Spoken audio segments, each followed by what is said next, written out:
Halo-halo. Yan guys, naglagay na ako ng talong.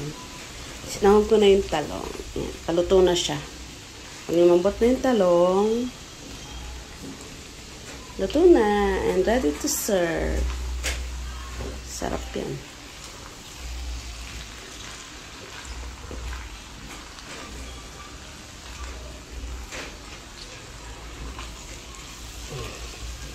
Habang pinapalambot ko siya, mag-iinit ako ng oil for the bangus. Magpipirito tayo ng daig na bangus. Partner sa gulay.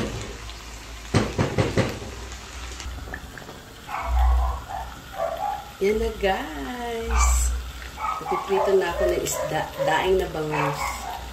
At ito yung kapartner niyang gulay. Almost ready to cook na. Yan.